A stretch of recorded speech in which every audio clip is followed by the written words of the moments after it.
और आइए आते हैं आज की सबसे बड़ी खबर जो कि बनी हुई है इन चुनाव में पश्चिम बंगाल की। कोलकाता हिंसा के बाद चुनाव आयोग ने पश्चिम बंगाल को लेकर बड़ा आदेश दिया है। 19 मई को 7वें चरण की वोटिंग है, लेकिन कल रात 10 बजे से चुनाव प्रचार बंद हो जाएगा। यह आदेश सिर्फ पश्चिम बंगाल के लिए है, जहां 19 घंटे पहले चुनाव प्रचार बंद होगा। इसके साथ ही चुनाव आयोग ने कई बड़े अधिकारियों को हटाया है। चुनाव आयोग ने पहली बार आर्टिकल 324 का इस्तेमाल किया है, क्योंकि राज्य के कानून व्यवस्था पर सवाल उठे हैं। कल शाम को वहां पर अमित शाह का रोड शो चल रहा था, जिसके बाद वहां पर हिंसा हुई। टीएमसी के कार्यकर्ता और बीजेपी के कार्यकर्ता आमने सामने हो गए, लाठियां चली, पुलिस को बल प्रयोग करना पड़ा। और साथ ही साथ एक कॉलेज जिसे विद्यासागर कॉलेज का नाम है, जिसका उसके अंदर ईश्वर चंद विद्यासागर जो कि महान शिक्षाविद हैं, बंगाली अस्मिता के प्रतीक माने जाते हैं, उनकी मूर्ति को तोड़ दिया गया। यह मूर्ति कैसे टूटी, इस पर भी राजनीतिक सवाल उठ रहे हैं। इस पर भी आगे हम बहस करेंगे, लेकिन सबसे पहले देख लेते हैं कि जो चुनाव प्रचार बंद हुआ है उनमें कौन कौन सी सीटें हैं और कहां-कहां पर चुनाव 9 सीटों पर होने वाले हैं। ये हम आपको वेस्ट बंगाल का नक्शा बता रहे हैं। आखिरी दौर का चुनाव है और जो सीटें हैं 9 सीटों में, उसमें डायमंड हार्बर जहां पर प्रधानमंत्री नरेंद्र मोदी ने आज कैंपेन किया, मथुरापुर, जादवपुर, कोलकाता शहर की जो सीट्स हैं वो हैं कोलकाता उत्तर, कोलकाता दक्षिण, दमदम, बारासात, बशीरहाट और जयनगर। ये 2014 की सीटें हैं और इस सीटों पर प्रतिष्ठा की लड़ाई है, क्योंकि टीएमसी को 9 में से 9 सीटें पिछले चुनाव में मिली थी। बंगाल की राजनीति इस मोड़ पर आ गई है कि पूरे देश की नजरें इस बात पर टिकी है कि आगे क्या होगा, क्योंकि जिस तरह कल शाम कोलकाता में अमित शाह के रोड शो के दौरान भारी हंगामा हुआ और उसके बाद आरोप प्रत्यारोप का दौर चला, उसने चुनावी सरगर्मी में देश को हिलाकर रख दिया है। मेरे रोड शो पर पथराव किया गया। बीजेपी किछु गुंडा एসছে, अंदर से तो टीएमसी के लोग पथराव कर रहे थे। এতদিন জন্ম থেকে কলকাতায় আছি। मंगलवार की शाम कोलकाता में हुई भारी हिंसा को लेकर अमित शाह और ममता बनर्जी के बीच ठन गई। ढेर सारे सवालिया निशान। दोनों पार्टियां एक दूसरे पर बंगाल का माहौल बिगाड़ने का इल्जाम जड़ रही हैं और इसकी गूंज पूरे देश में सुनाई दे रही है। मैं आप सभी से कार्यकर्ताओं से विनती करूंगा, चुनावी सरगर्मी में जिस तरह अमित शाह के रोड शो पर हमला हुआ, बीजेपी ने उसे बड़ा मुद्दा बना लिया है। आज दिल्ली के जंतर मंतर पर ममता सरकार के खिलाफ पोस्टर बैनर लेकर बीजेपी दल बल के साथ उतरी और ममता सरकार पर आरोपों की झड़ी लगा दी। बंगाल जो है सारी दुनिया में भारत के अंदर क्रांतिकारियों की भूमि माना जाता है और आज उसको परिवर्तित कर दिया इस सरकार ने गुंडागर्दी की सरकार की भूमि के रूप में। जो कुछ बंगाल में हो रहा है उसका जवाब बंगाल के देशभक्त नागरिक इस चुनाव में देंगे, मुंह तोड़ जवाब देंगे। बीजेपी ये भी इल्जाम लगा रही है कि ऐसे माहौल में बंगाल में चुनाव मुमकिन नहीं है।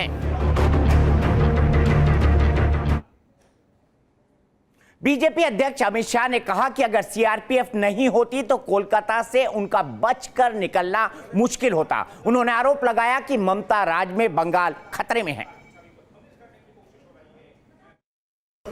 अगर आप ये संदेश देना चाहती हैं कि मुझ पर एफआईआर कर 7वें चरण के चुनाव में भारतीय जनता पार्टी का कार्यकर्ता डर जाएगा, मैं आपको सुनिश्चित करना चाहता हूं, मैं आपको गारंटी देना चाहता हूं, भारतीय जनता पार्टी का कार्यकर्ता और बंगाल की जनता और जुनून के साथ और जोश के साथ और आक्रोश के साथ आपको हटाने के लिए मतदान करने जा रहे हैं। आप 23 तारीख तक का राह देखिए ममता दीदी, आपके दिन समाप्त। तृणमूल कांग्रेस किसी भी एक्सटेंट तक जा सकती है, ये कल सिद्ध हो चुका है। और अगर कल सीआरपीएफ का प्रोटेक्शन मुझे प्राप्त न होता तो मेरा वहां से बचकर निकलना बहुत मुश्किल था, बहुत मुश्किल था। सौभाग्य से ही मैं बचकर आया हूं। बीजेपी अध्यक्ष अमित शाह ने तस्वीरें दिखाकर यह दावा किया कि किस तरह टीएमसी कार्यकर्ताओं ने उन्हें निशाना बनाया। उधर आज टीएमसी के दिग्गज नेता चुनाव आयोग से मिले और विद्यासागर कॉलेज में तोड़फोड़ का वीडियो फुटेज सौंपने का दावा किया। कलकत्ता विश्वविद्यालय में जो हमला किया उसके बारे में कुछ वीडियो और सीधे चलते हैं कोलकाता, जहां इस वक्त ममता बनर्जी पश्चिम बंगाल के मुख्यमंत्री, तृणमूल कांग्रेस की नेता अभी प्रेस कॉन्फ्रेंस कर रही हैं। ইলেকশন অ্যারাইজ করেছে কিছু ইলেকশন কমিশনের কিছু ডিরেকশনে, এবং আমি মনে করি না এটা ইলেকশন কমিশনের কোনো ডিরেকশন, এটা বিজেপি পার্টির ডিরেকশন, মোদি অ্যান্ড অমিত শাহর ডিরেকশন। আমি প্রথমেই বলি, আপনারা সবাই জানেন এবারের ইলেকশনটায় ইলেকশন কমিশন কমপ্লিটলি স্টেট ফোর্সকে অন্ধকারে রেখে সেন্ট্রাল ফোর্সকে দিয়ে ইলেকশনটা করাচ্ছে। এমনকি স্পেশাল অবজারভার যারা রিটায়ার্ড অবজারভার, যারা স্পেশাল অবজারভার হয়েছে, যাদের কোনো এখতিয়ার নেই, মানে যারা অ্যাক্টিং অফিসার্স, তাদের ব্যাপারে গুরুত্বপূর্ণ ব্যবস্থা নেওয়া, সেটাও কিন্তু ইল্লিগাল করেছে। আমরা কিন্তু প্রথম থেকে প্রত্যেকটা লেটার দিয়ে রেকর্ড করেছি। দুই হচ্ছে, কালকে অমিত শাহ এলেন, একটা মিটিং করে নিজে গণ্ডগোল করলেন। অমিত শাহ কলকাতাটাকে দাঙ্গা করার মুডে নিয়ে এসেছিলেন। অমিত শাহ হামলা করালেন বিজেপি পার্টি প্রেসিডেন্ট। শুধু হামলাই করাননি, যে বিদ্যাসাগরের নাম শুনে আমরা অ আ ক খ শিখি, সেই বিদ্যাসাগর কলেজ ভেঙেছে, বিদ্যাসাগরের মূর্তি ভেঙেছে। মোদিবাবু আজকে বাংলায় এসেছেন, একবার তার জন্য দুঃখ প্রকাশ করেছেন? কোনো দুঃখ প্রকাশ ওরা করেনি, আর ওদের কাছ থেকে আমরা চাইও না। যারা ভাঙে তাদের কাছ থেকে দুঃখ প্রকাশের কী আছে? বিদ্যাসাগরের মূর্তি ভেঙে যেভাবে বাংলাকে, বাংলার মনীষীদের ওরা অসম্মান করেছেন। আজকে আপনারা দেখেছেন আমাদের যে মিছিল ছিল, আমরা কিন্তু বাইরের লোকও আনিনি, কোনো গাড়ি ভাড়া করেও লোক আনতে হয়নি, আর অন্যান্য রাজ্য থেকেও লোক আনতে হয়নি। জাস্ট লোকাল লোক স্পন্টেনিয়াসলি কীভাবে সাপোর্ট দিয়েছে। বাংলার লোক এটাকে খুব সিরিয়াসলি নিয়েছে। বাংলার মানুষ এই জিনিস বরদাস্ত করবে না। অন্যায় করলেন অমিত শাহ, অন্যায় করল বিজেপি গুন্ডারা। ভিডিওতে ডেরেক আপনাদের দেখিয়েছে দিল্লিতে, এখানেও আমাদের কাছে আছে, সব প্রত্যেকটা প্রেসের কাছে আছে। जितनी भी गुंडागर्दी हुई है वो भारतीय जनता पार्टी के गुंडों ने किया है। বিরুদ্ধে অ্যাকশন নেওয়া উচিত। हर प्रेस के पास, हर मीडिया के पास उसके विजुअल्स हैं। गुंडामी करेছে তাদের বিরুদ্ধে অ্যাকশন নেওয়া উচিত। अमित शाह के खिलाफ एक्शन लेना चाहिए था। এই মিছিলের সম পর্যন্ত সাজানো হয়েছিল, जिन्होंने गुंडागर्दी की थी उनके खिलाफ एक्शन लेना चाहिए था। যে নাইলে চরমের মেলা টেলায় হয়। বাইরে থেকে এমন গুন্ডাদের নিয়ে এসেছিল যারা গেরুয়া পোশাক পরে, গেরুয়া ফেট্টি পরে। बाहर से गुंडों को लाया गया था पश्चिम बंगाल में ताकि वो गुंडागर्दी करे। ভেঙেছে, বাংলার মনীষীদের অপমান করেছে। गेरुआ रंग का एक वो कपड़ा माथे पे बांध के वो सारे गुंडे यहाँ पे पहुंचे थे। उन्होंने यूनिवर्सिटी के स्टूडेंट्स के ऊपर हमला किया है, उनके साथ मारपीट की है। দাঙ্গা হয়েছে, সেই দাঙ্গা তো আমিও তো ভয় ভয় রূপ দেখি। हम लोगों ने कुछ ऐसा कल कोलकाता में देखा जिसके पहले हमने कभी नहीं देखा था। তো রেখেছি, এবং আমাদের বুদ্ধিজীবীরাও। मैंने इसके पहले बहुत वायलेंस देखा है, लेकिन इतना डरावना चेहरा मैंने कभी नहीं देखा हिंसा का। আজকে সকালবেলা আমরা দেখেছি অমিত শাহ একটা প্রেস কনফারেন্স করেছে, বিজেপি প্রেসিডেন্ট, এবং প্রেস কনফারেন্স করে आज सुबह अमित शाह ने एक प्रेस कॉन्फ्रेंस किया है। এটা কি তারই ফলপ্রসূ? অমিত শাহ প্রেস কনফারেন্স করে प्रेस कॉन्फ्रेंस करके उन्होंने इलेक्शन कमीशन को डराया धमकाया है। বাংলা কিন্তু জম্মু কাশ্মীর নয়, बांग्ला की यूपी। इसी वजह से चुनाव आयोग ने इस तरह का ऑर्डर दिया है पश्चिम बंगाल को लेकर। बांग्ला কিন্তু ত্রিপুরা নয়, बंगाल त्रिपुरा नहीं है। বাংলা কিন্তু বাংলা। এতদিন ধরে ক্যাম্পেইনিং হয়েছে, যতটুকু 3-4টে বুথে ভায়োলেন্স হয়েছে সেটা সেন্ট্রাল ফোর্স করেছে। স্টেটের ফোর্সের হাতে থাকলে इतने दिनों से कैंपेन हुआ है, আপনারা খোঁজ নিন কোন স্টেটে जो भी वायलेंस हुआ है वो सेंट्रल फोर्सेस ने करवाया है। Why they targeted Bengal? Because Modi জানে আমি তাকে চ্যালেঞ্জ করছি, মোদির বিরুদ্ধে কথা বলছি আমি। क्यों बंगाल को टारगेट किया गया? क्यों इतने भारी संख्या में सेंट्रल फोर्सेस को बंगाल में भेजा गया? আমাকে ভয় পাচ্ছে, বাংলার মানুষকে ভয় পাচ্ছে। मोदी जी अब मुझसे डरने लगे हैं क्योंकि मैं उनके हर सवाल का कड़ा जवाब दे रही हूँ। तो ममता बनर्जी सीधे सीधे भारतीय जनता पार्टी और अमित शाह पर आरोप लगा रही है कि कल कोलकाता की सड़कों पर जो भी हिंसा हुई उसके लिए भारतीय जनता पार्टी जिम्मेदार है, पार्टी के अध्यक्ष अमित शाह जिम्मेदार हैं। साथ ही साथ उन्होंने यह भी आरोप लगाया कि आज सुबह जब अमित शाह ने प्रेस कॉन्फ्रेंस की और उन्होंने चुनाव आयोग को डराया धमकाया, उसी के बाद चुनाव आयोग ने शाम को यह कदम उठाया है। ऐसा आरोप ममता बनर्जी ने अपनी प्रेस कॉन्फ्रेंस के अंदर लगाया है। लेकिन सबसे तल्ख सियासत है वो बंगाल अस्मिता के प्रतीक समाज सुधारक और शिक्षाविद ईश्वर चंद्र विद्यासागर की प्रतिमा तोड़े जाने को लेकर हुई। ममता बनर्जी ने आज उसी को लेकर मार्च निकाला और बीजेपी पर प्रतिमा तोड़ने का आरोप लगाया। इससे पहले अमित शाह ने सुबह प्रेस कॉन्फ्रेंस करके कहा था कि जहां पर मूर्ति तोड़ी गई वो मूर्ति एक कॉलेज के अंदर थी और उसमें चारों तरफ तृणमूल कांग्रेस के कार्यकर्ता थे। बंगाल अस्मिता के प्रतीक ईश्वर चंद्र विद्यासागर की प्रतिमा पर हमला क्यों हुआ और किसने किया, इस सवाल को लेकर देश की राजनीति भड़क उठी है।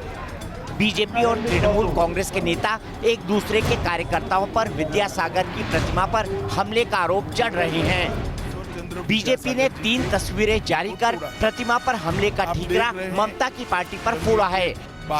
इसमें कॉलेज के मेन गेट की तस्वीरें दिखाई गई। जवाब में टीएमसी ने एक वीडियो जारी कर यह दावा किया कि उपद्रवी बीजेपी से जुड़े थे, मगर जिस कमरे में रखी प्रतिमा को निशाना बनाया गया उसका वीडियो अभी तक सामने नहीं आया है। दरअसल मंगलवार को कोलकाता में विद्यासागर कॉलेज के गेट के पास से अमित शाह का रोड शो गुजरा था। रोड शो के बाद कॉलेज के मेन गेट पर उपद्रवियों ने भारी हंगामा किया। आरोप लगा कि तोड़फोड़ और हंगामे के बीच मेन गेट से 25 मीटर अंदर बनी प्रतिमा को निशाना बनाया गया। फिलहाल कोलकाता पुलिस सीसीटीवी फुटेज और वीडियो की पड़ताल कर रही है।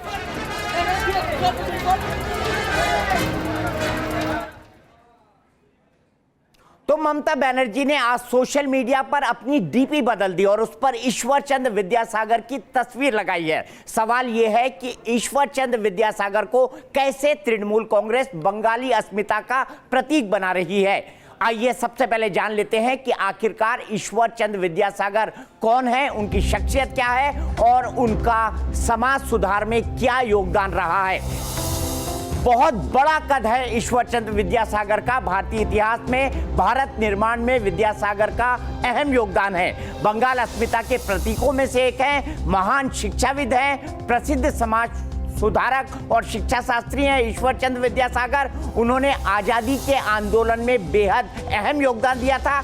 महिलाओं की शिक्षा शुरू की थी उन्होंने। 1857 में विधवा विवाह एक्ट लागू कराने में उनकी बेहद महत्वपूर्ण भूमिका थी।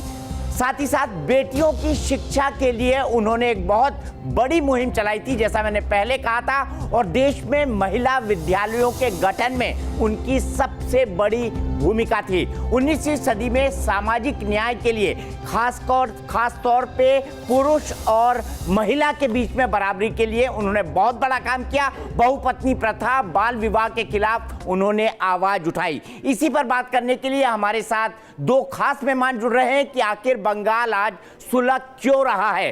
टीएमसी की तरफ से हैं हमारे साथ बिनोय कुमार सिंह और बीजेपी के प्रवक्ता सैयद जफर इस्लाम साहब हमारे साथ जुड़ रहे हैं। बिनोय जी, सबसे पहले भारतीय जनता पार्टी का आरोप तृणमूल कांग्रेस पर आरोप यह है कि जिस विद्यासागर कॉलेज के अंदर यह प्रतिमा तोड़ी गई वहां पर चारों तरफ टीएमसी के कार्यकर्ता थे। कॉलेज के अंदर से टीएमसी के कार्यकर्ता जो रोड शो था उस पर हमला कर रहे थे और यह मूर्ति एक ताले के अंदर बंद थी।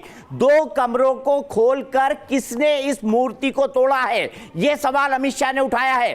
क्या टीएमसी के कार्यकर्ताओं ने मुद्दा बनाने के लिए महान समाजशास्त्री ईश्वर चंद्र विद्यासागर की इस प्रतिमा को तोड़ा है? बताइए विनय कुमार सिंह जी।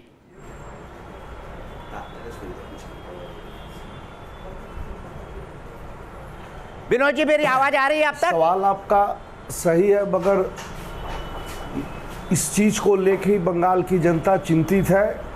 और कल जो नारकीय घटना अमित शाह के नेतृत्व में भाजपाइयों ने की है उस पर से किसी भी तरीके से पर्दा हटाने की कोशिश अगर भारतीय जनता पार्टी अमित शाह करेंगे तो वह पर्दा नहीं हट पाएगा। भाजपा के गुंडाइयों ने, भाजपा के कार्यकर्ताओं ने विद्यासागर की मूर्ति को तोड़ी है। कॉलेज के अंदर में, कॉलेज के पास जो रेलिंग है करीबन 3 फुट का, उसको फान के, उसको जंप करके, उसको लांग करके उन्होंने कॉलेज परिसर में घुसा और वहां शीशे में। लेकिन विनोद जी, ये भी एक हकीकत है कि कॉलेज के अंदर चारों तरफ तृणमूल कांग्रेस की स्टूडेंट विंग के लोग थे। ये एक हकीकत है ना। अगर बीजेपी के लोग अंदर गए तो उनका तृणमूल कांग्रेस के लोगों से सामना हुआ होगा। और विनोद जी जवाब दीजिए। दंगा फैलाना चाहती है और दंगा अगर न फैला पाए तो वह जानती है कि 23 मई के बाद भारतीय जनता पार्टी का कोई अस्तित्व भारतवर्ष में नहीं रह पाएगा। आज भारतवर्ष के विनोद जी, क्या ये फैक्ट नहीं है कि विद्यासागर कॉलेज के चारों तरफ टीएमसी के कार्यकर्ता थे? क्या ये फैक्ट नहीं है? जवाब दीजिए आप। क्या ये फैक्ट नहीं है कि विद्यासागर कॉलेज के चारों तरफ टीएमसी के कार्यकर्ता थे? 5 बजे विनोद जी, प्रचार होने थे, उस प्रचार को कल शाम के कल 10 बजे रात के बाद कहीं भी चुनाव प्रचार नहीं किए जाएंगे। इस तरीके की जो अगणतांत्रिक। विनोद जी, आपको मेरी आवाज आ रही है? विनोद जी, इलेक्शन विनोद जी की आवाज ठीक करिए, तब तक मैं जफर इस्लाम के पास चलता हूं। जफर इस्लाम जी, मेरा सीधा सवाल आपसे है। तृणमूल कांग्रेस ने आप पर आरोप लगाया है कि आप देश के दूसरे हिस्सों से बीजेपी के कार्यकर्ताओं को ले गए, कार्यकर्ताओं को नहीं ले गए, आप गुंडों को ले गए और कोलकाता की सड़कों पर आगजनी करवाई। गंभीर आरोप है आप जैसी राष्ट्रीय पार्टी पर।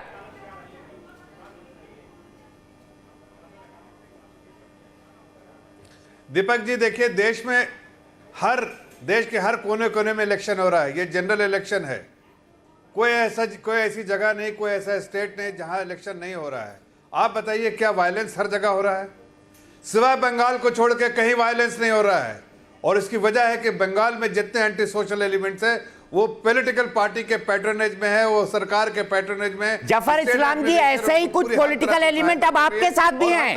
जफर जी, आप इस बात से इनकार नहीं कर सकते कि ऐसे कुछ पॉलिटिकल एलिमेंट आपके भी साथ हैं, जो चाहे तृणमूल कांग्रेस से टूटे हो, चाहे लेफ्ट से टूटे हो, चाहे कांग्रेस से टूटे हो। क्योंकि बंगाल में राजनीतिक हिंसा तो परंपरा रही है और ऐसे ही लोगों को बीजेपी काडर में आपने भी शामिल किया है।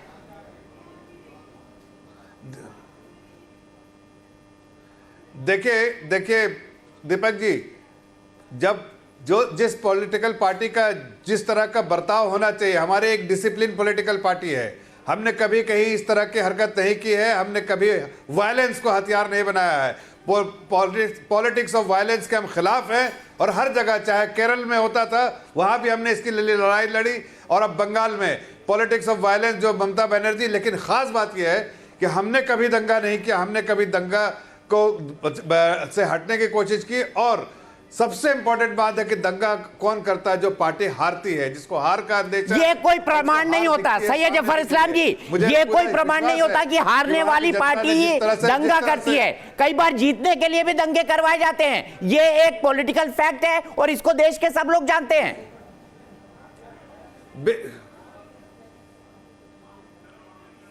बिल्कुल, लेकिन नहीं, यहां पर आपको मालूम है ना कि हम हर जगह अपोजिशन पार्टी के साथ लड़ रहे हैं। टीएमसी कोई पूरे देश वाली पार्टी नहीं है। टीएमसी सिर्फ बंगाल में सीमित पार्टी है, जबकि भारतीय जनता पार्टी देश के हर कोने से इलेक्शन लड़ रही है। आप बताइए, कहीं और वायलेंस हो रहा है? नहीं हो रहा है। हालांकि देखिए, गुंडे मवाली की पार्टी समाजवादी पार्टी में भी है, लेकिन फिर भी वायलेंस इस तरह का नहीं हुआ जिस तरह का वायलेंस हर फेज में आप बार बार देख रहे हैं कि टीएमसी के गुंडे, जो कि स्टेट एडमिनिस्ट्रेशन के साथ मिलकर इस तरह के दंगा कर रहे हैं, हम उसके खिलाफ खड़े हैं। और जब वहां पर जनता उमड़ के आई, जन सैलाब देखा गया, तो ममता बनर्जी के नीचे से जमीन खिसक गई, इसलिए कि उसने कभी सोचा नहीं था कि किसी ऐसी पॉलिटिकल पार्टी, खास के भारतीय जनता पार्टी को इस तरह से जो सपोर्ट मिलेगा लोगों से, और ऐसा जन सैलाब देखने को कलकत्ता में मिलेगा जो हमने कोलकाता में देखा। तो इसलिए वहां टीएमसी बौखलाई भी है, वहां ममता बनर्जी बौखलाई भी है। उनका बस एक ही ऑप्शन उनके पास कि वायलेंस करो, वायलेंस करके डराओ धमकाओ, वोटर्स को घर से नहीं निकलने दो। ये आज नहीं, 60 हमारे कार्यकर्ताओं को मारा था म्युनिसिपल इलेक्शन में। लोग अपना जो पर्चा भी भरने नहीं जा सके और वो बिना कोई कैंडिडेट के जीत के ममता बनर्जी कई सीटों पे आई, इसलिए कि वहां पर जफर इस्लाम जी बिल्कुल ऑनेस्ट जवाब दीजिएगा, क्या ये सच नहीं है कि लेफ्ट और टीएमसी के जो लुम्पन एलिमेंट थे उनको अब आपने भी बीजेपी में शामिल कर लिया है? ये एक फैक्ट नहीं है क्या?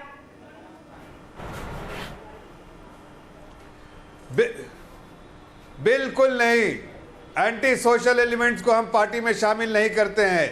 लेकिन अगर कोई इतना जरूर कहना चाहता हूं कि बंगाल में, और सच कहना चाहता हूं कि अगर वो ईंट का जवाब पत्थर से देंगे, जरूर देंगे। कोई हमने चूड़ियां नहीं पहन के बैठे हैं कि अगर यहाँ पर आप भी धमकाने की बात कर रहे हैं। सैयद जफर इस्लाम जी, आप भी धमकाने की बात कर रहे हैं। बिनोय सिंह मेरे साथ जुड़ गए तृणमूल कांग्रेस की तरफ से। बिनोय, मेरा सीधा सवाल है, बीजेपी का कहना है कि विद्यासागर कॉलेज के अंदर जब ईश्वर चंद्र विद्यासागर की प्रतिमा तोड़ी गई, कॉलेज के चारों तरफ तृणमूल कांग्रेस के कार्यकर्ता थे, क्या ये फैक्ट नहीं है? और क्या तृणमूल कांग्रेस के कार्यकर्ताओं ने ही इस प्रतिमा को नहीं तोड़ा है?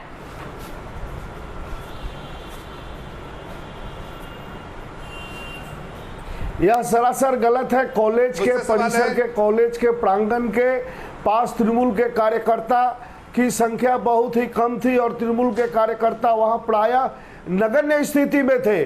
दूसरे राज्यों से, प्रांतों से भारतीय जनता पार्टी के जो गुंडे हैं, जो दंगाई हैं, जिनको अमित शाह पैसे के बल पे गुंडाइयों को, दंगाइयों को कलकत्ता लाए थे, यह उनकी करतूत है। जिन लोगों ने विद्यासागर को नहीं छोड़ा, जिन लोगों ने विवेकानंद की प्रतिमा को तोड़ा, पश्चिम बंगाल की कोई जनता, कलकत्ता की कोई पब्लिक विद्यासागर की मूर्ति को नहीं तोड़ सकेंगे।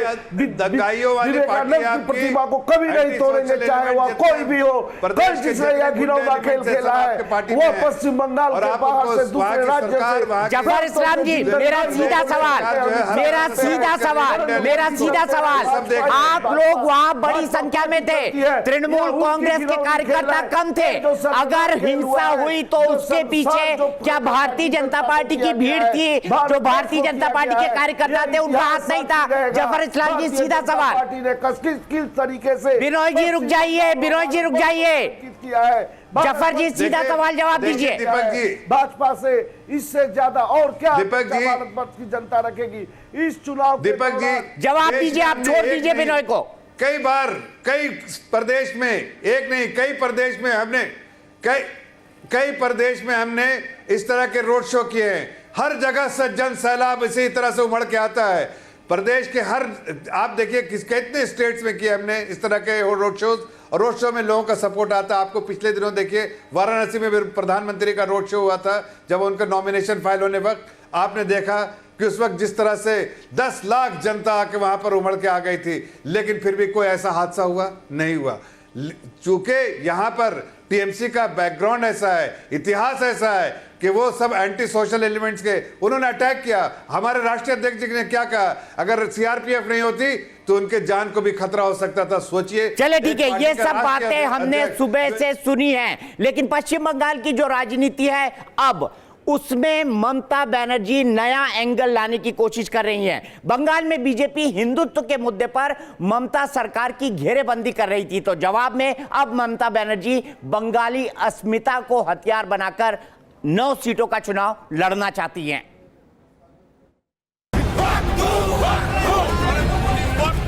कोलकाता की सड़कों पर आज भी नारेबाजी हुई। सैकड़ों की तादाद में टीएमसी कार्यकर्ता सड़क पर उतर आए और बीजेपी के खिलाफ नारेबाजी की। हाथों में बैनर और झंडे लेकर टीएमसी ने विरोध प्रदर्शन किया। टीएमसी ने ईश्वर चंद्र विद्यासागर की प्रतिमा तोड़ने को बंगाल अस्मिता का मुद्दा बनाकर बीजेपी को घेरा। ईश्वर चंद्र विद्यासागर और स्वामी विवेकानंद को भी इन लोगों ने नहीं छोड़ा, जो हिंदुत्व की आड़ में राजनीति करते हैं। मैं तो ऐसी आशंका करता हूं कि 23 मई के पहले नरेंद्र मोदी, अमित शाह भारत वर्ष के अंदर में दंगे फैलाएंगे। दूसरी ओर लेफ्ट पार्टियां भी हिंसा की सियासत में कूद पड़ी हैं। लेफ्ट के नेता भी आज सड़कों पर उतरे और मार्च निकाला।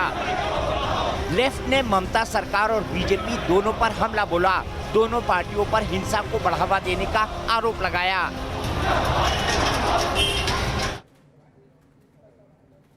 तो आइए अब आपको दिखाते हैं कि बंगाल में पिछले कुछ सालों से कौन से राजनीतिक मुद्दे चल रहे हैं। 2017 में दुर्गा प्रतिमा विसर्जन पर विवाद हुआ था।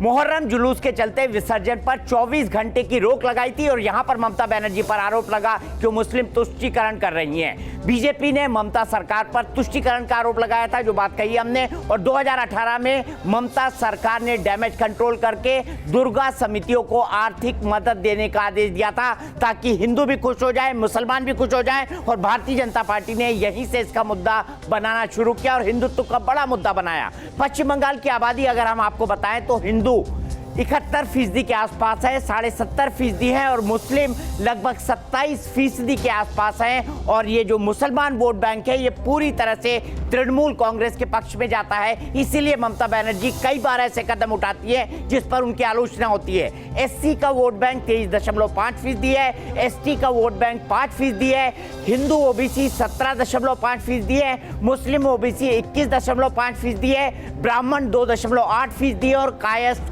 3.4% है। तो ये वहां का वोटों का अंक गणित है। तो UPA chairperson Sonia Gandhi action में है। लोकसभा चुनाव के 7वें चरण की वोटिंग से पहले ही सोनिया गांधी विपक्षी दलों को एकजुट करने में जुट गई हैं। खबरों के मुताबिक यूपीए चेयरपर्सन सोनिया गांधी ने विपक्षी दलों के प्रमुख नेताओं को फोन करके बात की है। मतलब साफ है कि नतीजों से पहले ही सोनिया गांधी विपक्ष के नेताओं की बैठक के लिए खुद अपने कंधों पर जिम्मेदारी ले रही हैं और इसके लिए उन्होंने कवायद आज से ही तेज कर दी है।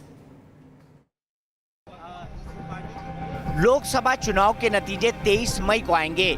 इससे पहले ही कांग्रेस के नेतृत्व वाले यूपीए की अध्यक्ष सोनिया गांधी पूरी तरह से सक्रिय हो गई हैं।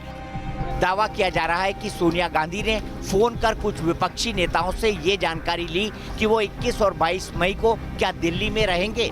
लोकतंत्र में राजनीतिक दल, जिम्मेदार राजनीतिक दल एक दूसरे से मिलते हैं, संपर्क में रहते हैं। हाँ, भारतीय जनता पार्टी ने एक अलग परंपरा डाली है। वो सिर्फ सीबीआई डायरेक्टर से मिलते हैं, एनफोर्समेंट डायरेक्टर से मिलते हैं, इनकम टैक्स अफसरों से मिलते हैं। इससे पहले केसीआर भी गठबंधन की कवायद तेज कर चुके हैं। वो केरल के मुख्यमंत्री पिनरई विजयन से मुलाकात कर चुके हैं। चंद्रबाबू नायडू भी गठबंधन का जाल बुनने में जुट गए हैं। वहीं बीजेपी कांग्रेस समेत विपक्षी पार्टियों की कवायद पर तंज कस रही है। उसका दावा है कि 23 मई के नतीजे कांग्रेस को हैरत में डाल देंगे। ठीक है, ये सब लोग तो जुटेंगे ही, ये क्या कर पाएंगे, कैसे करेंगे, ये जुटने की कोशिश करेंगे और कितने लोग इनके साथ जाने वाले हैं ये भी देखना आप 23 को कौन कौन किसके साथ आता है। ये सब दूध का दूध पानी का पानी हो जाएगा। तो आइए अब आपको दिखाते हैं ग्राफिक्स के जरिए कि यूपीए में फिलहाल कितने दल हैं और यूपीए किन किन पार्टियों से बना हुआ है। आइए यहां पर देखते हैं। सबसे बड़ी पार्टी यूपीए का जो घटक है उसमें कांग्रेस है। दूसरी बड़ी पार्टी डीएमके है। तमिलनाडु में डीएमके और कांग्रेस का गठबंधन है। इसके अलावा बिहार की आरजेडी, लालू यादव की पार्टी, एनसीपी, शरद पवार की party, JDS, Janata Dal secular, जिसकी कर्नाटक में सरकार चल रही है कांग्रेस के साथ, आरएलएसपी यानी उपेंद्र कुशवाहा की पार्टी, झारखंड मुक्ति मोर्चा यानी हेमंत सोरेन और शिबू सोरेन की पार्टी, इसके अलावा जीतन राम पांजी की पार्टी हम, और इसके अलावा मुकेश सहनी की पार्टी वीआईपी और जेवीएम, और साथ ही साथ आईयूएमएल। ये तमाम पार्टियां जो है इस वक्त यूपीए के अंदर हैं। और ऐसी कौन सी पार्टियां हैं जो एनडीए और यूपीए दोनों में नहीं है? इसमें सबसे बड़ी पार्टियां दो हैं, जो है एसपी और बीएसपी। कांग्रेस से अलग होकर गठबंधन किया है। आरएलडी भी इसी महागठबंधन में शामिल है। इसके अलावा आम आदमी पार्टी, तृणमूल कांग्रेस, बीजेडी, जिसमें तृणमूल कांग्रेस और बीजेडी बेहद महत्वपूर्ण है। आपकी उतनी सीटें शायद इस लोकसभा चुनाव में नहीं आए। टीडीपी, इसकी भी एक महत्वपूर्ण भूमिका है। चंद्रबाबू नायडू पार्टी के नेता हैं। वाईएसआरसी यानी जगनमोहन रेड्डी की पार्टी, इसके अलावा केसीआर की पार्टी, टीआरएस, सीपीएम, इससे भी बहुत ज़्यादा संभावना नहीं है। इसके अलावा पीडीपी, नेशनल कॉन्फ्रेंस इस वक्त जो है गठबंधन में है कांग्रेस के साथ। कांग्रेस को कौन कौन से नए दोस्त मिल सकते हैं? इसमें वाईएसआर कांग्रेस का नाम सबसे पहले है, जो कि आंध्र प्रदेश की पार्टी है। इसके अलावा टीआरएस, जो कि तेलंगाना की पार्टी है, तृणमूल कांग्रेस, जो कि पश्चिम बंगाल की पार्टी है, समाजवादी पार्टी, जो कि उत्तर प्रदेश की पार्टी है, बहुजन समाज पार्टी, जो महागठबंधन में लड़ रहे हैं, बीजेडी, जो कि उड़ीसा की पार्टी है, और टीडीपी, जो कि आंध्र प्रदेश की पार्टी है। और किस किस पर कांग्रेस अध्यक्ष सोनिया गांधी की नजर है। सीधे चलते हैं हमारे सहयोगी रवि सिसोदिया के पास। आज उन्होंने कांग्रेस को ट्रैक किया है और कांग्रेस क्या क्या एक्टिविटी कर रही है नए साथी बनाने के लिए, इसको ट्रैक किया हुआ है। रवि, अगर जो पार्लियामेंट होती है वो हंग होती है और किसी को भी बहुमत नहीं मिलता है, तो कांग्रेस की नजर में कौन कौन सी पॉलिटिकल पार्टी होंगी जिस पर वो निशाना साध रही है, और इसके लिए क्या रणनीति तैयार की है कांग्रेस पार्टी के वरिष्ठ नेताओं ने?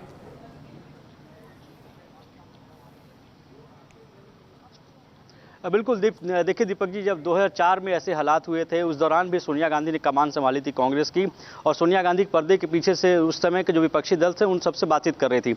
अगर अभी की बात करें तो कांग्रेस से मानकर चल रही है। कांग्रेस का मानना है कि अगर बीजेपी अपने दम पर सरकार नहीं बना पाती है तो ऐसे में जो क्षेत्रीय दल हैं उनका रोल काफ़ी अहम होगा। और यही वजह है कि कांग्रेस की तरफ से जो क्षेत्रीय दल हैं, चाहे आप वाईएसआर की बात करें, चाहे टीडीपी की बात करें, या जो दूसरे क्षेत्रीय दल हों, तृणमूल कांग्रेस की बात करें, उन सभी दलों से बातचीत कर रही है। हालांकि कैमरे के सामने कोई खुलकर कुछ नहीं बोल पा रहा है। अगर आपको याद होगा, सपा और बसपा को लेकर कांग्रेस का स्टैंड पहले से ही सॉफ्ट रहा है। कांग्रेस की तरफ से हमेशा ये कहा गया है कि बेशक उत्तर प्रदेश में हम लोग दोनों अलग अलग लड़ रहे हैं, लेकिन हम लोगों का लक्ष्य एक है। कहीं ना कहीं बीजेपी को हराना दोनों का लक्ष्य था। तृणमूल कांग्रेस की अगर बात करें तो तृणमूल कांग्रेस को लेकर कांग्रेस कभी भी हमलावर होती नहीं दिखी।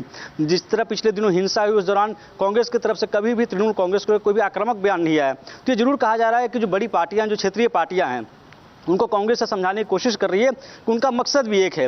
वो चाहते हैं उनकी जो लड़ाई है वो बीजेपी के साथ है और ऐसे में वो इनके साथ आ सके। हालांकि सबसे अहम जो बात होगी वो होंगे नतीजे किस तरह के आते हैं।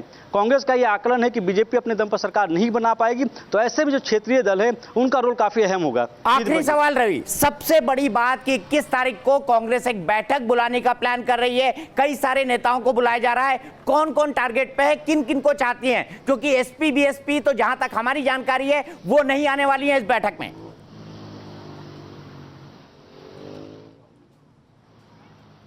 बिल्कुल, देखिए जो बड़ी क्षेत्रीय पार्टियां हैं वो अभी इस मामले को लेकर इस पर कोई अंतिम फैसला उन्होंने नहीं लिया है। उनका ये मानना है कि जब नतीजे आ जाएं उसके बाद ही वो इस फैसले को लेकर, ये जो बैठक होने वाली उस पर कोई फैसला लिया जाए। जहां तक टीडीपी की तरफ से कहें, चंद्रबाबू नायडू के साथ राहुल गांधी की मुलाकात हुई थी और एक ऐसा प्रस्ताव दिया गया था कि 21 तारीख को विपक्षी दलों की एक बैठक बुलाई जाए और उस बैठक में आगे की रणनीति बनाई जाए। लेकिन अभी जो हमारे सूत्र बता रहे हैं कि उस बैठक को लेकर बहुत सी क्षेत्रीय पार्टियां हैं वो पूरी तरह से संतुष्ट नहीं है। उनका ये मानना है कि जब नतीजे आ जाएं उसके बाद ही इस पर आगे की रणनीति बनाए।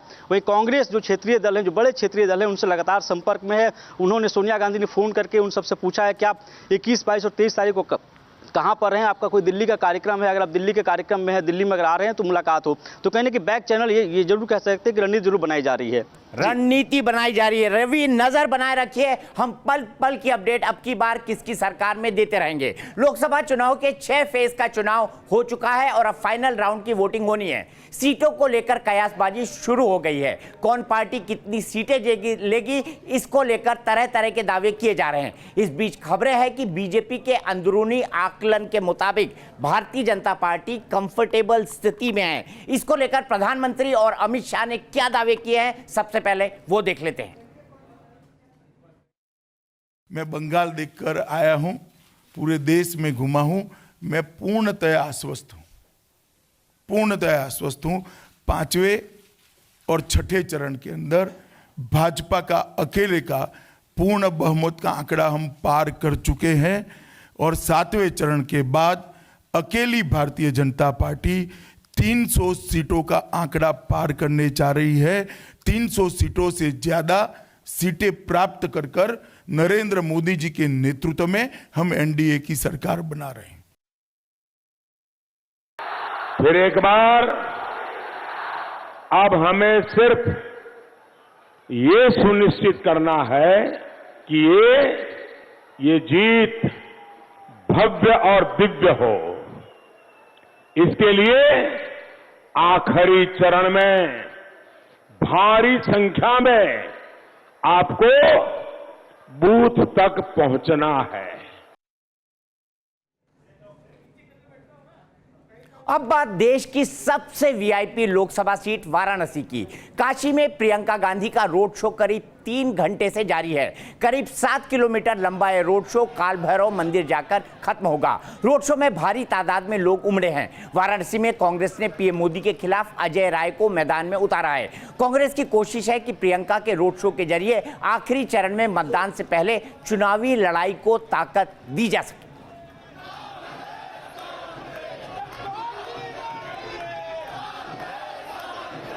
तो ये तस्वीरें आप देख रहे हैं, लगभग 7 किलोमीटर लंबा रोड शो 5 बजे के बाद शुरू हुआ और सबसे पहले पंडित मदन मोहन मालवीय की प्रतिमा पर माल्यार्पण किया प्रियंका गांधी ने और अजय राय ने, जो कि कांग्रेस की कैंडिडेट है। वहीं से इस रोड शो की शुरुआत हुई और प्रियंका गांधी काशी विश्वनाथ मंदिर भी जाएंगी।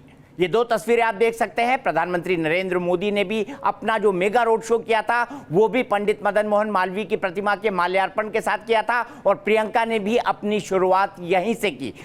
बनारस की लड़ाई दिलचस्प होती क्योंकि प्रियंका गांधी ने पहले ये संकेत दिए थे कि वो भी प्रधानमंत्री नरेंद्र मोदी के खिलाफ बनारस से चुनाव लड़ सकती हैं, लेकिन राहुल गांधी ने उन्हें ऐसा करने से रोक दिया। राहुल गांधी नहीं चाहते थे कि इस तरह से लड़ाई हो, यानी प्रियंका गांधी और प्रधानमंत्री नरेंद्र मोदी का सीधे सीधे आमना सामना हो। वो चाहते थे कि प्रियंका गांधी अपने आप को उत्तर प्रदेश के बाकी इलाकों और देश के बाकी इलाकों में प्रचार के लिए कंसंट्रेट करें और उसी के बाद कांग्रेस पार्टी ने यह फैसला लिया। ताजा तस्वीरें आप देख सकते हैं, अभी की तस्वीरें देख सकते हैं। लगभग 4 घंटे से यह रोड शो चल रहा है और आप देख सकते हैं किस तरह से जन सैलाब उमड़ा पड़ा हुआ है प्रियंका गांधी के रोड शो में। इसे कवायद माना जा रहा है कि पूर्वांचल में जो मतदान होने वाला है 19 तारीख को, उसके लिए प्रियंका गांधी एक मैसेज दे सके बनारस से कि कांग्रेस पार्टी अभी भी इस इलाके में गेम में बनी हुई है।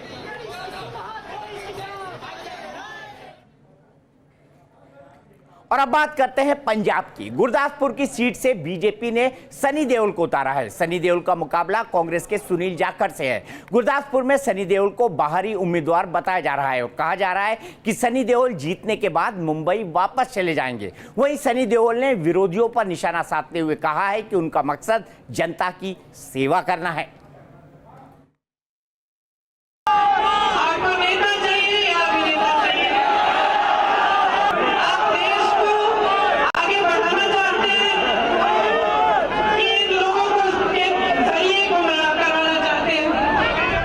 कल पठानकोट में रोड शो के दौरान प्रियंका गांधी ने इशारों में सनी देओल पर निशाना साधा था। पठानकोट की जनता से पूछा था कि आपको नेता चाहिए या अभिनेता। आज सनी देओल ने इसका जवाब दिया। मैं ये पूछना चाहता हूँ, मैं तो यहाँ रहने ही वाला हूँ, पहली बात तो ये है। और जो यहाँ रह रहे थे उन्होंने किया क्या? जिन्होंने अच्छा काम किया तो डरते क्यों हैं? जो अच्छा काम कर रहे हैं तो उनको डर किस बात का? मेरे से डर रहे हैं, क्यों डर रहे हैं? वही कह रहे हैं मैं नया हूँ, वही कह रहे हैं मैं ये हूँ, तो डरते क्यों हैं? आप अपना काम करिए। मैं उनके बारे में, किसी के बारे में कुछ बुरा भला तो कह नहीं रहा हूँ। गुरदासपुर में सनी देओल का मुकाबला सुनील जाखड़ से है। सुनील जाखड़ 2017 में हुए उपचुनाव में यहाँ से जीत चुके हैं। ऐसे में गुरदासपुर में कांटे की टक्कर मानी जा रही है। देशभक्त हूँ, मैं सेवा करने आया हूँ। मेरे पास सब कुछ है, लेकिन मेरे इंटेंशंस यहाँ पर है सेवा करने के लिए। जनता को उसमें यकीन होगा कि ये आदमी वाकई वैसा है तो वो मुझे वोट देंगे। गुरदासपुर सीट पर विनोद खन्ना की पत्नी कविता खन्ना का भी दावा था। हालांकि सनी देओल को टिकट मिलने के बाद अब वो खामोश हैं।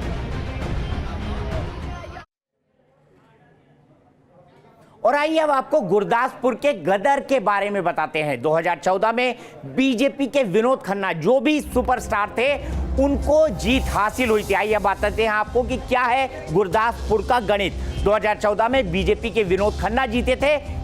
कई चुनाव वो यहाँ से जीते हैं और गुरदासपुर को उन्होंने अपनी कॉन्स्टिट्यूएंसी के तौर पर डेवलप किया था। 4 बार चुनाव जीते थे और 2017 में बीमारी के बाद एकाएक विनोद खन्ना का निधन हो गया। 2017 में उपचुनाव हुए और कांग्रेस ने ये सीट जीती। सुनील जाखड़ कद्दावर नेता है पंजाब कांग्रेस के, जो पूर्व लोकसभा स्पीकर हैं। बलराम जाखड़ उनके बेटे हैं और उनके खिलाफ इस बार बीजेपी के टिकट से सनी देओल को मैदान में उतारा गया है।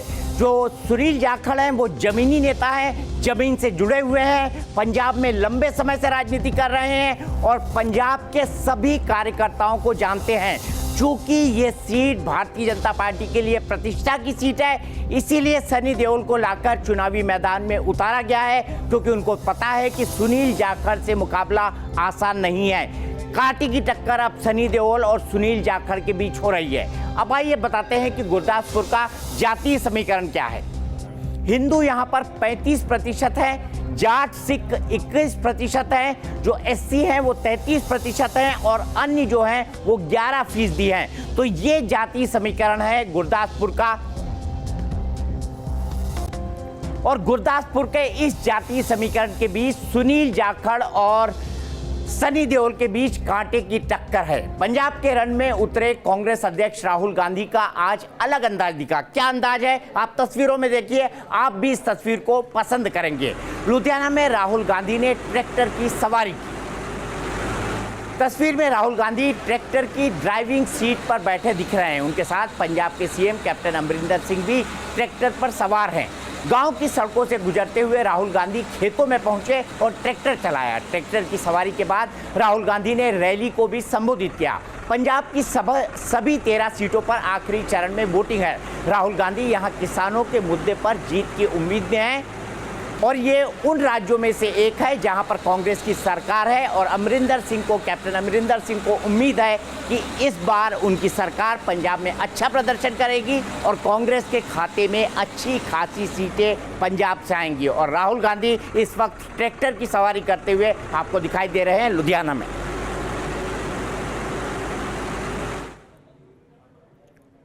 कट्टरपंथी विचारधारा फैलाने और भड़काऊ भाषण देने का आरोपी जाकिर नाइक फिर सुर्खियों में है। एक मलेशियाई मैगजीन को दिए इंटरव्यू में जाकिर नाइक घड़ियाली आंसू बहाता नजर आया। साथ ही उसने सफाई दी कि कांग्रेस के किसी नेता से उनकी दोस्ती नहीं है। आइए आपको दिखाते हैं कि जाकिर नाइक ने क्या कहा।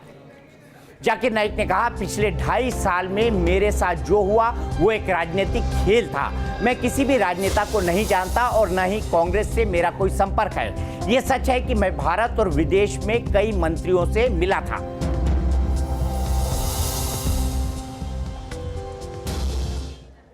इधर जाकिर नाइक का बयान आया, उधर बीजेपी ने कांग्रेस पर हमले तेज कर दिए। बीजेपी नेता जीवीएल नरसिम्हा राव ने आरोप लगाया कि जाकिर के बयान में साफ कर दिया है कि कांग्रेस के मंत्रियों से उसकी मुलाकात होती थी।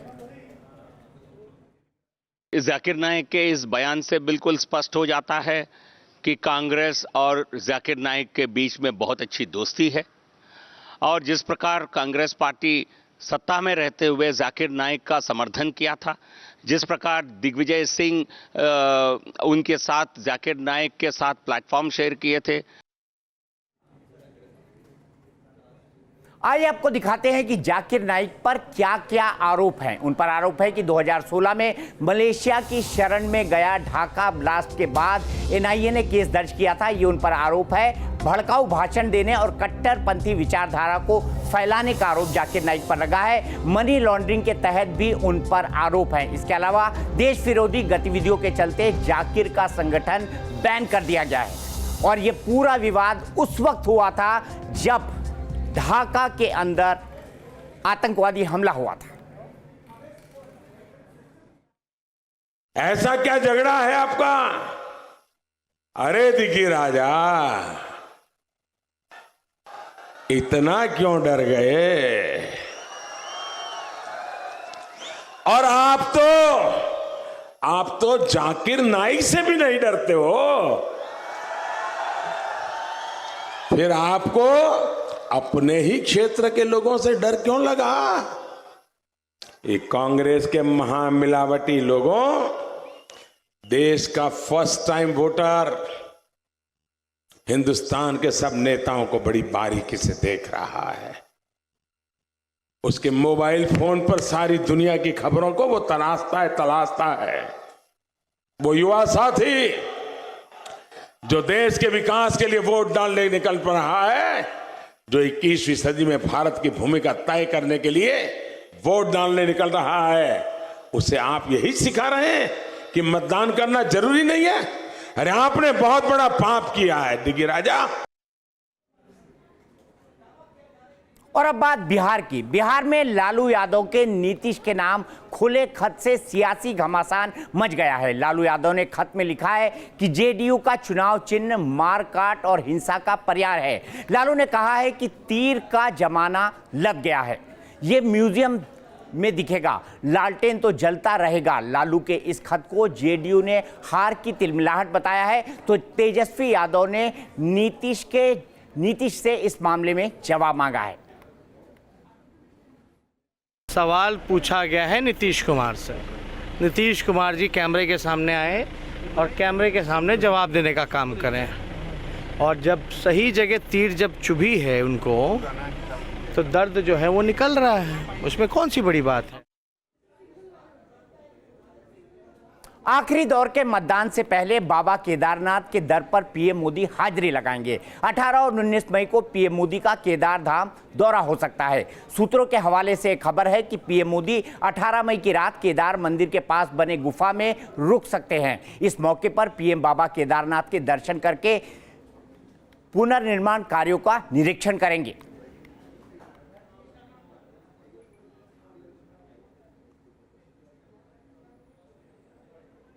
दिल्ली में आज कांग्रेस की प्रेस कॉन्फ्रेंस में हंगामा हो गया। कांग्रेस प्रवक्ता पवन खेड़ा प्रेस कॉन्फ्रेंस कर रहे थे। उसी दौरान एक शख्स तिरंगा लेकर सामने खड़ा हो गया, वंदे मातरम और भारत माता की जय के नारे लगाने लगा। शख्स का आरोप था कि यूपी के सीएम योगी आदित्यनाथ को अजय सिंह बिष्ट कहना गलत है और यह भारतीय संस्कृति का अपमान है। फौरन ही प्रेस कॉन्फ्रेंस में मौजूद लोगों ने उसे वहां से हटाया और बाहर कर दिया। अजय सिंह बिष्ट कहना ये भारतीय संस्कृति का अपमान है।